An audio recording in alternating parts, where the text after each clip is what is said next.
Hello there. I'm Bob Skipper, pastor of St. Paul Lutheran Church in Lynchburg, Ohio, and Peace Lutheran Church in Hillsboro, Ohio. Coming to you on the weekend of Sunday, September the 20th of 2020, otherwise known liturgically as the 16th Sunday after Pentecost. There's some incredible texts that are in front of us today, and I'm not going to read them to you, but certainly want to encourage you to look these texts up as you listen into my little piece here and get some background. It's the story of Jonah, the infamous Jonah and the whale. Would encourage you to read that whole little book and about Jonah's journey, about being sent on a particular mission by God to bring the good news, as it were, to the people of Nineveh.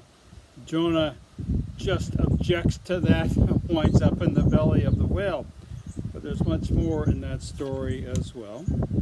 But also have you look at Paul's letter to the Philippians. Read all of chapter 1. Philippians, all of chapter 1. And then the prevailing gospel text for this day is the story in Matthew 20, 1 through 16, as we continue the journey there. It's a story of the landowner sending out folks to work in the fields and paying them the same wage, whether they start at the beginning of the day or at the end of the day. It's kind of a disturbing story, but have you look at that. But here's a little bit of the context. So we have the story of Jonah in the belly of that whale. We have Paul writing to the Philippians out of prison. And we have the story out of Matthew about the laborers out in the field.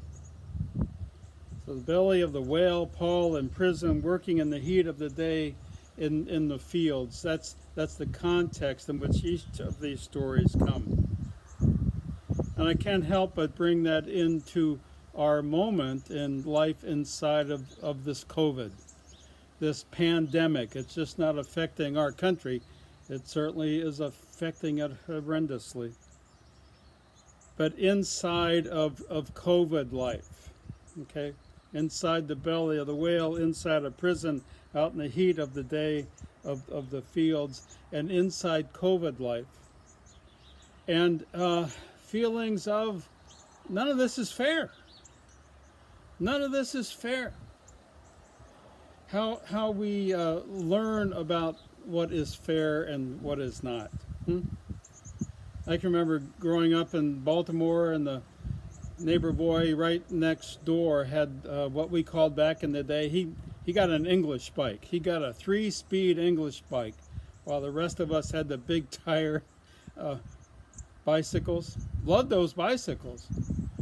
But boy, there's a part of me that said, maybe it was envy. I wanted that guy's bike next door. It was a 3-speed English bike. That was the fancy one. It wasn't fair that I got to have just an old clunky one. But have you think about what makes for fair? What makes for fair? The gospel text today has the grumblings of those who went out into the fields early and got the same wage as those who went out near closing time. It wasn't fair. Jonah's lament about being inside the belly of the whale, knowing that God was going to relent and repent upon the people of Nineveh. Paul inside of prison, preaching a gospel of grace. Sometimes grace is not fair. In fact, all of the time, grace isn't about being fair. God's grace is about God's mercy, about God's love, about God's way of claiming all of us as righteous in God's sight. And oh boy, we might struggle with this. We might certainly struggle with this at all. Then there's the Psalm of the day, Psalm 145. And it speaks of God's righteousness, God's claim of God's love and command within us and upon our lives, even in this moment. COVID life is not fair, and we're reacting in all kinds of ways, whether we don't believe it, or we're overreacting to it or underreacting to it. Wearing the mask just isn't fair. And yet God comes to us in the midst of all of this with this peace, P-E-A-C-E, of grace. Grace isn't about being fair. Grace is about mercy. Grace is about God's divine claim and hold on us, and how we can sit into that and hold it in spite of all that's going on. So then let's close with Psalm 145. Even from the midst of where we are, we share this psalmist's prayer. I will exalt you, my God and King, and bless your name forever and ever. Every day I will bless you and praise your name forever and ever. Great is the Lord and greatly to be praised. There is no end to your greatness. One generation shall praise your works to another and shall declare your power. I will speak of the glorious splendor of your majesty and all your marvelous works.